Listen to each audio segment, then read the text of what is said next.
اگه رویای مهاجرت توی سرت داری و میخوای از قانون و مقررات کشورت فرار کنی، قبلش حتما این ویدیو رو ببین بعد تصمیم بگیر. توی این ویدیو فقط چند تا از عجیب‌ترین قوانین کشورهای مختلف رو میگم. مورد آخر قانونیه که حتی فلاسفه هم نفهمیدن چرا باید جزء قوانین یک کشور باشه. اگه میخوای بدونی این قانون عجیب چیه و مربوط به کدوم کشوره، تا آخر ویدیو رو ببین.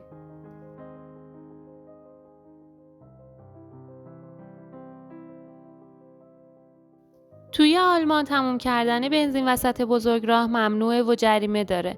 اگه توی بزرگراه‌های آلمان بنزین ماشین تموم بشه، علاوه بر این که باید هرس اینو بخوری که حالا بنزین چی کار کنم، باید ترس اینم داشته باشی که هر لحظه پلیس سر برسه و جریمت کنه.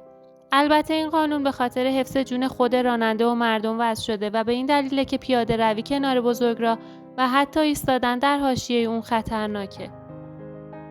از اون عجیب‌تر کشور سنگاپوره که جویدن آدامس رو ممنوع کرده.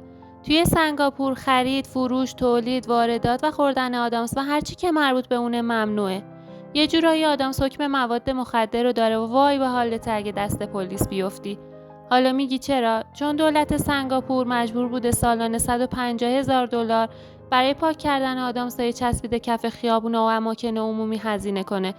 و گفته حالا که شعورتون نمیرسه که آدامستون رو کجا بندازین، آدامس خوردن کلا ممنوع. یه قانون عجیب دیگه غیر قانونی بودن غذا دادن به کبوترها توی ونیزه. توی میدان معروفی توی ونیز پر کبوتر و گردشگرا باهاشون عکسای خوشگل میگرفتن و بهشون غذا میدادن. هر روز تعدادشون بیشتر و بیشتر میشد و از جایی که هر رفتی اومدی داره همه جا رو گلفشانی میکردن. به همین دلیل دولت ایتالیا غذا دادن به کبوترها رو ممنوع کرد. وقتی آدما نمیدونن آدامسشون رو کجا بچسبونن، چه انتظاری از این پرنده‌های بدبخت دارین آخه؟ اگه با نظرم موافقی ویدیو رو لایک کن. این قوانین عجیب و غریب به همینجا ختم نمیشه و باید بگم از جایی که شخصیت پو که یه خرس بامزه است تیشرت تنشه ولی شلوار نه، دولت لهستان اعتقاد داره که برای کودکان بدآموزی داره و به همین دلیل پوشیدن لباسایی با طرح پو اطراف مدارس این کشور غیر قانونیه. حالا میرسیم به فرانسه و قانون پوشیدن مایو اسپیدو توی ساحل واسه مردا. درسته که درکش سخته، ولی یکم که بیشتر فکر کنی خاطرات استخر رفتنتو مرور کنی دلیلشو میفهمی. اسپیدو نوعی مایو تنگ و جذبه که باعث میشه تبادل آب با بدن انسان کم بشه.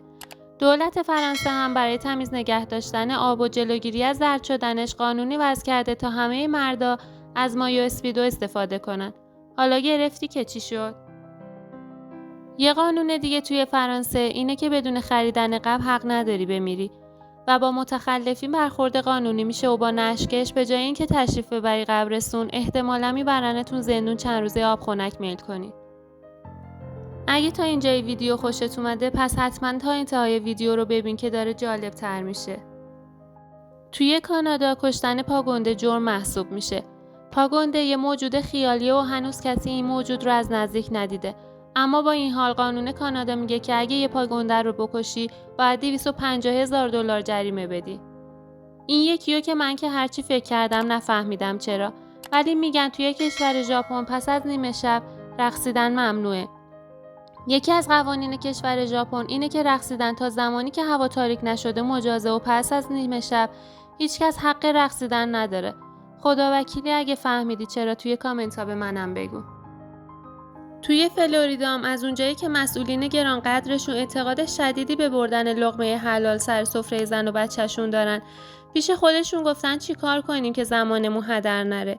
به این نتیجه رسیدن که یه قانون جدید وضع کنن و از این رو پوشیدن لباس دکولته زنانه برای مردا رو غیر قانونی اعلام کردن.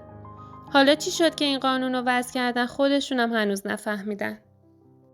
توی استرالیا هم مسئولین گفتن یه وقت زشت نباشه ما از این قانون رو نداریم. این شد که بیرون اومدن از خونه با شلوار صورتی توی روزای شنبه بعد از ساعت 12 ظهر توی استرالیا ممنوع شد. من که دیگه کشش ندارم.